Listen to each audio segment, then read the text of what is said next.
चलो, हम लोग कल सीख लिए थे rules for determining the residential status, right. एक बार रूल्स को रिकैप कर लिया जाए सर। पहला रूल क्या था? पहला रूल बोलता था अगर किसी को रेसिडेंट बनना है तो उसको करेंट ईयर में कितना दिन रहना पड़ेगा? 182 डेज रहना पड़ेगा अगर प्रीवियस ईयर में रेसिडेंट रहना है तो।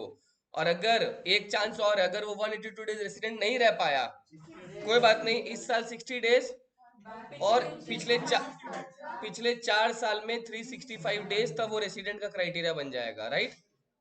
तो रेसिडेंट बनने के लिए आपके पास दोनों ऑप्शन है, कुछ भी अगर ऑप्शन सेटिस्फाई करते हो आप रेसिडेंट बन जाओगे। लेकिन अगर आप, आदित्य एक बार पूछो तो कितना दिन का काम चलेगा। लेकिन अगर आपको ऑर्डिनरी रेसिडेंट बनना है, क्या बनना है? Ordinary resident. तो ऑर्डिनरी रेसिडेंट बनने के लिए सर दोनों कंडीशन फुलफिल करना पड़ेगा। क्या दोनों कंडीशन? पहला कंडीशन, आपको आपको पिछला 10 साल, इस साल को छोड़ के पिछला 10 साल में कितना बार रेसिडेंट होना होगा? कोई भी 2 साल रेसिडेंट होना पड़ेगा। या फिर सर कोई बात नहीं, मतलब इसके साथ साथ एंड पिछला, इस साल को छोड़ के पिछला 7 साल में 730 दिन रेसिडेंट रहना पड़ेगा, तब जाके आप ऑर्डिनरीली रेसिडेंट बन जाओगे। अगर आप ऑर्डिनरी रेसिडेंट नहीं होते तो फिर क्या बन जाओगे? Non ordinary resident. क्लियर हो गया? अच्छा, इसके बाद हमने कल पढ़ा था सर, अगर सोर्स इंडिया में है तो तीनों को टैक्स देना पड़ता है। अगर सोर्स इंडिया में नहीं है मगर रिसीव हो रहा है इंडिया में, तो भी तीनों को टैक्स देना पड़ता है। सर सोर्स और रिसीव दोनों बाहर है मगर कंट्रोल इंडिया से हो रहा है, तो शुरुआत का दोनों को देना पड़ता है, एनआर को नहीं देना पड़ता है। अगर कंट्रोल इंडिया में है तो आरओआर देगा, आरएनओआर देगा, मगर एनआर। लेकिन कल अपने जो पढ़े थे ना, पिछला साल का कुछ इनकम इस साल आ गया, उसमें थोड़ा सा मॉडिफिकेशन है इस साल से, तो उसको मैं आज और क्लियर कर दूंगा। ये तीनों चीज तो श्योर है, बट इसके साथ एक सम्स करेंगे तो उसमें जो चेंजेस आए ना, उसको थोड़ा अपने ठीक करना पड़ेगा अपने को, ठीक है, कि पिछला साल का इनकम का इस साल पे टैक्स लगेगा कि नहीं लगेगा। बट ये तीनों चीज श्योर है। रिसीव अगर इंडिया में हो रहा है फर्क नहीं पड़ता है, तीनों जन देगा। सोर्स अगर इंडिया में है, रिसीव का हो रहा है, फर्क नहीं पड़ता है, तीनों जन देगा। सोर्स अगर इंडिया के बाहर है, रिसीव इंडिया के बाहर हो रहा है मगर कंट्रोल इंडिया में है, आरओआर देगा, आरएनओआर देगा और एनआर नहीं देगा। ये चीज ध्यान रख लेना, ठीक है। चलो अब आ जाओ सर, आगे अपने पढ़ते हैं और डिस्कस करते हैं। सुनो,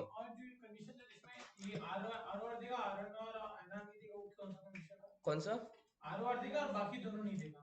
ओ, इंडिया के बाहर रिसीव हो रहा है, सोर्स हो रहा है, और बाकी सब कुछ कंट्रोल भी बाहर है। सब कुछ ही अगर बाहर है, सोर्स भी बाहर है, रिसीव भी बाहर है, कंट्रोल भी बाहर है, तो खाली कौन देगा? आर ओ आर देगा, बाकी दोनों जन नहीं देगा। क्लियर हो गया? चलो अब सुनना ध्यान से। हमने कल ये नहीं पढ़ा कि अगर हिंदू अनडिवाइडेड फैमिली है कोई, क्या बोला मैंने? कोई हिंदू अनडिवाइडेड फैमिली है बेटा, और हिंदू अनडिवाइडेड फैमिली पता है क्या होता है तुम लोग को? बेटा घर के कुछ मेंबर होता है, वो लोग उसको संभालता है। उसका जो हेड होता है उसको क्या बोलते हैं? कर्ता। पढ़ा होगा तुम लोग यार क्लास 11 में, कर्ता, he is the head of Hindu undivided family. अब अगर सर अपने को पता करना है कि जो एच यू एफ है वो रेसिडेंट है या नॉन रेसिडेंट है, क्या बोला मैंने? तो सुनो ध्यान से, उसका डिपेंड करता है बेटा, उसका मैनेजमेंट, एचयूएफ का मैनेजमेंट जो है वो इंडिया से हो रहा है कि नहीं हो रहा है। अगर एचयूएफ जो है हिंदू अनडिवाइडेड फैमिली, वो मैनेजमेंट अगर इंडिया में हो रहा है तो वो रेसिडेंट मान लिया। अगर एचयूएफ बेटा मैनेज हो रहा है इंग्लैंड से, जर्मनी से, तो रेसिडेंट नहीं माना जाएगा। उसको क्या मानेंगे बेटा अपने? नॉन। वापस बोल रहा हूं, अगर हिंदू अनडिवाइडेड फैमिली का मैनेजमेंट इंडिया से हो रहा है उसको क्या मान लेंगे बेटा? रेसिडेंट। अगर हिंदू अनडिवाइडेड फैमिली का मैनेजमेंट बेटा इंडिया के बाहर से हो रहा है तो फिर उसको रेसिडेंट नहीं मानेंगे। और एक चीज सुनना ध्यान से, इट इज नॉट नेसेसरी कि पूरा मैनेजमेंट इंडिया से होना चाहिए। अगर थोड़ा मैनेजमेंट में इंडिया से है, थोड़ा इंग्लैंड से है, तो भी रेसिडेंट मान लिया जाएगा। देखो क्या लिखा है, कंट्रोल एंड मैनेजमेंट जो है उसका होली या पार्टली कुछ भी अगर इंडिया में है तो मान लिया जाएगा। Are you getting my point? वापस बोल रहा हूं, अगर उसका थोड़ा कंट्रोल इंडिया में है, थोड़ा इंग्लैंड है, तो भी उसको क्या मान लिया जाएगा बेटा? रेसिडेंट मान लिया जाएगा। लेकिन सर अब वो रेसिडेंट है मगर आर ओ आर है या फिर आर एन ओ आर है, वो कैसे पता चलेगा बेटा? अगर उसका कर्ता जो है, उसका जो कर्ता है वो दोनों कंडीशन सेटिस्फाई कर लिया, कौन सा याद है? आर ओ आर और आर एन ओ आर वाला, कौन सा दोनों कंडीशन? कोई भी 10 साल में 2 साल रेसिडेंट और इस साल को छोड़ के पिछले 7 साल में 730 दिन, तो हम लोग उस एच यू एफ को आर ओ आर मान लेंगे। कोई भी दो, 10 में कोई भी 2 साल रेसिडेंट। अब वो रेसिडेंट सेकंड क्राइटेरिया से भी तो हो सकता है ना। तो एक बार वापस समझो, एचयूएफ का रिकैप बहुत इजी है। एचयूएफ में बेटा पूरा का पूरा कंट्रोल अगर बाहर से है, क्या आंसर होगा? थोड़ा कंट्रोल इंडिया से है, थोड़ा कंट्रोल बाहर से है, रेसिडेंट मान लिया जाएगा। यस और नो? अब वो रेसिडेंट तो प्रूव हो गया, ROR है या RNOR है, उसका प्रूफ करने का जिम्मेदारी किस पे है? कर्ता। अगर पिछला 10 साल में कोई भी 2 साल रेसिडेंट है एंड इस साल को छोड़ के पिछला 7 साल में 730 दिन से इंडिया में ज्यादा रहा है तो वो ROR मान लिया जाएगा। वेरी इजी, समझा? चले क्वेश्चन है, देखो यहाँ पे सोच के बताना क्या होगा। ये देखो, a Hindu undivided family carries import export business in India, Nepal, Sri Lanka and Pakistan. समझा पहला लाइन? एक हिंदू अनडिवाइडेड फैमिली है, वो अपना धंधा India, Nepal, Sri Lanka, China, Pakistan, Afghanistan, Myanmar, Bhutan सब जगह करता है। करता स्टेज इन इंडिया, करता and manages the affairs of the Hindu undivided family through employees and agents. करता इंडिया में रहता है और उसके बाकी एम्प्लॉइज वगैरह तो अलग अलग देश में होंगे, तो वहां से मैनेजमेंट करवाता है। What will be the status of the family? कौन कौन बोले सर नॉन रेसिडेंट? हाथ उठाओ। रेसिडेंट है, 100% रेसिडेंट है। क्यों बताओ? रीजन कहां पे पता है? करता स्टेज इन इंडिया और मैनेजमेंट जो है वो बाकी अलग अलग एम्प्लॉय से संभाल रहे हैं। उसका बिजनेस भी कहां पे बेटा? इंडिया में भी तो है। और करता कहां पे रहता है? इंडिया में रहता है। Are you getting my point? इसको थोड़ा सा लिखने का देखो, मैंने उस आंसर को तो लिखने का तरीका बताया था, एक बड़ा आंसर लिखाया था कल। इसको कैसे लिखते हैं देखो, इसको ज्यादा बड़ा नहीं लिखना होता। लिखो सिंस, क्वेश्चन एक बार कॉपी करना है तुम लोग को, कर लो, 2 लाइन का क्वेश्चन है, कर लो कॉपी। सॉरी। अभी ये समझ लो, घर जाके वीडियो लेकिन देखना होगा, क्योंकि तीसरा क्लास पीरियड समझ में नहीं आएगा। टैक्स ऐसा है ना, नहीं रेसिडेंशियल स्टेटस का टैक्स ऐसा चीज है ना, अगर एक क्लास छूट रहा है आगे का बहुत बहुत ज्यादा प्रॉब्लम हो जाए। कॉस्टिंग में नहीं होगा, और पिछला साल टैक्स में जितना फेल हुआ है ना, कॉस्ट में उतना नहीं हुआ। ये बात ध्यान रखो। A Hindu undivided family carries import export business in India, Nepal, Sri Lanka, etc. तो जल्दी लिखो, फुल स्टॉप। फिर से बोल दूं मैं? A Hindu undivided family HUF कैरीज import export business in India, Nepal, Sri Lanka, etc. Done. The कर्ता stays in India. क्वेश्चन पढ़ रहा हूं मैं। The कर्ता stays in India and manages the affairs of the HUF. Anjali क्या आंसर लिखा रहा हूं? The कर्ता stays in India and manages the affairs of HUF through employees and agents. What will be the status of the family for income tax purpose? लिख लिया?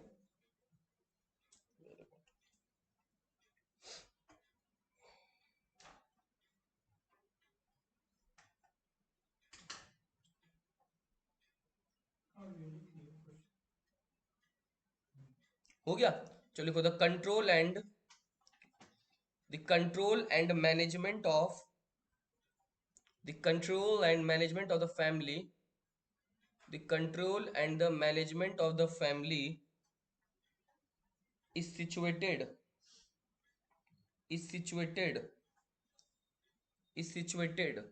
wholly in India. Control तो पूरे India में बैठा है ना, करता कहाँ बैठा है? तो कंट्रोल तो पूरे इंडिया में ही है। Is wholly situated in India and thus the HUF is resident in India for income tax purpose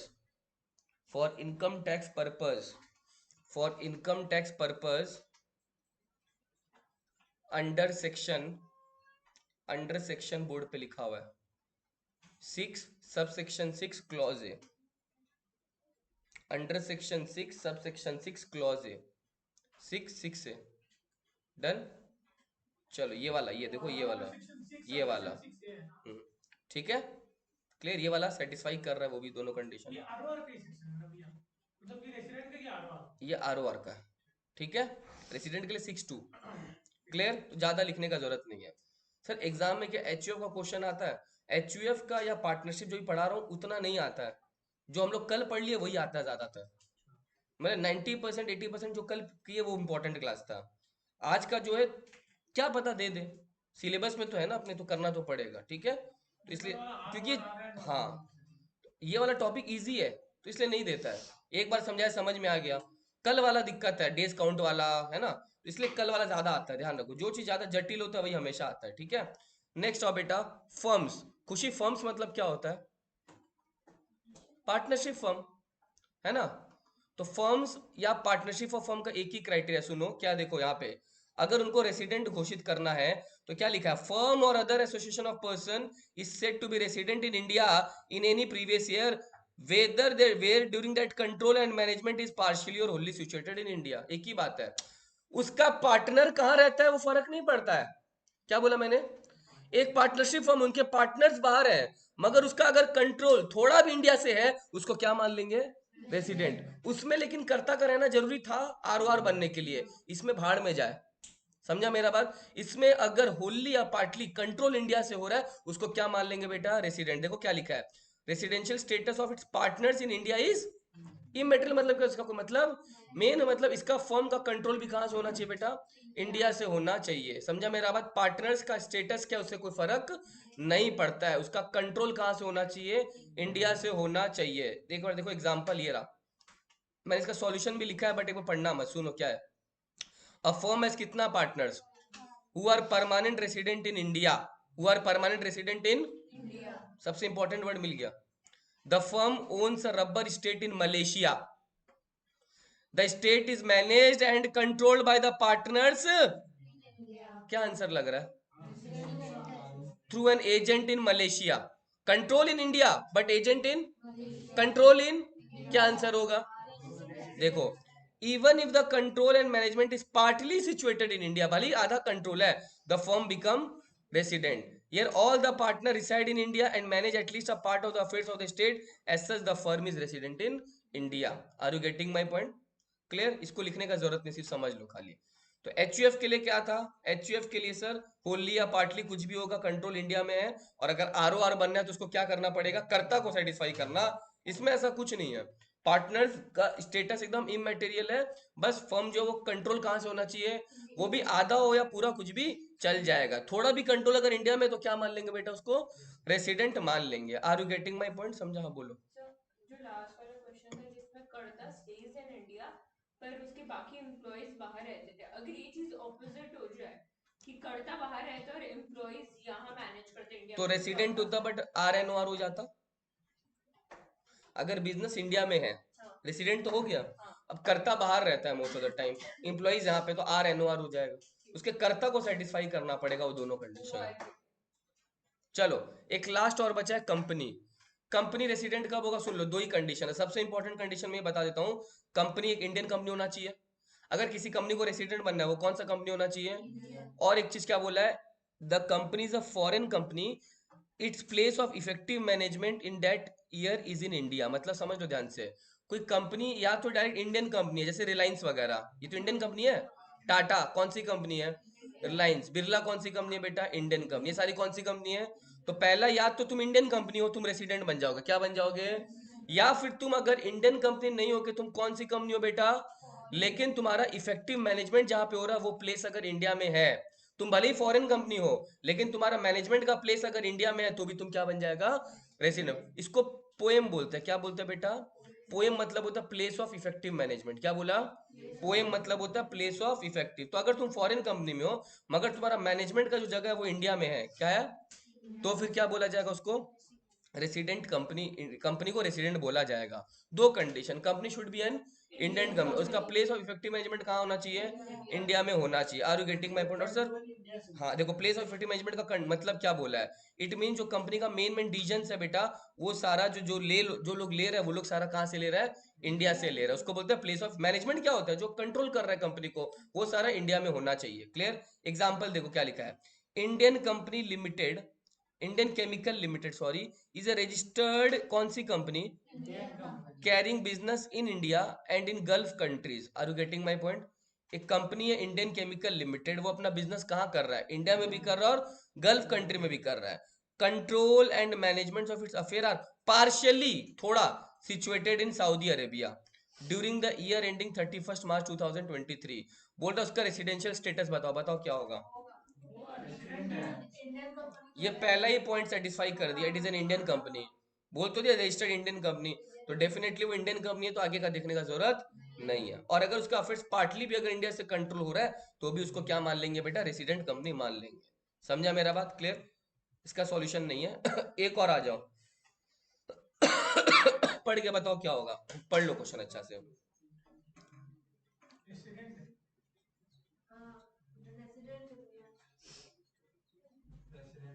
only ये बोल दिया तो देखना ही नहीं है, जब कंट्रोल मैनेजमेंट ओनली है तो क्या देखें।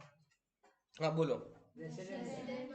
क्या लिखा है, देखो international registered company in India, sorry registered company in Germany, but इसका रजिस्टर्ड ऑफिस भी सब कुछ जर्मनी है, but the management and control are situated wholly in Bombay. Management कहाँ पे इसका, यहाँ पे देखो बेटा बीच में क्या लगा है, हाँ तुमने क्या बोला, गलत है जी हाँ, सोच के बोलो, किसी का आंसर बदल रहा है, किसी का तो बदलेगा, सोच के बोलो, 1 मिनट का टाइम और दे रहा हूँ।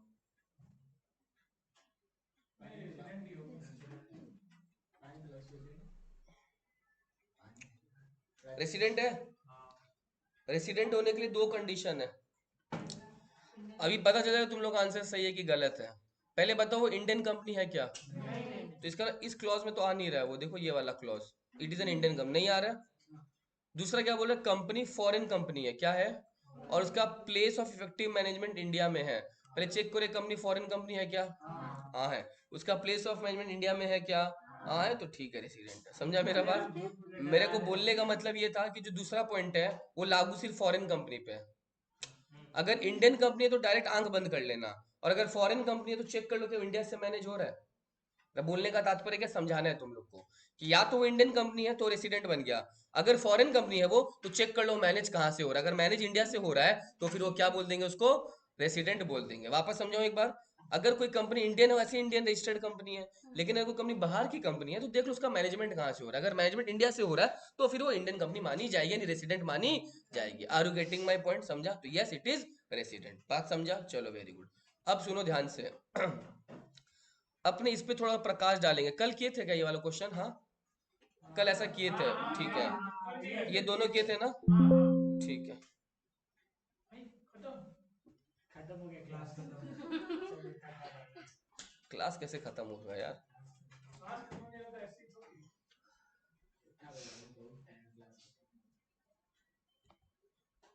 ठीक है, अपने को अब नया स्लाइड लेना होगा, नया पीपीटी बनाया वो लेते हैं, ठीक है, उसमें कुछ क्वेश्चंस हैं।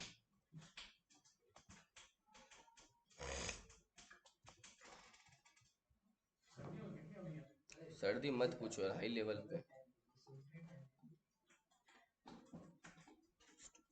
खुला हुआ था इसमें। दूसरा टेक्स्ट फाइनल, इसी में कुछ क्वेश्चंस ऐड ऑन कराए हैं, वही देख रहा हूँ कब।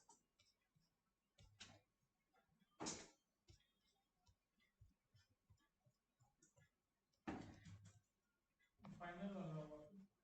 फाइनल खोला था मैंने, खाली टेक्स्ट टू देख लेता हूँ एक बार, ये है क्या,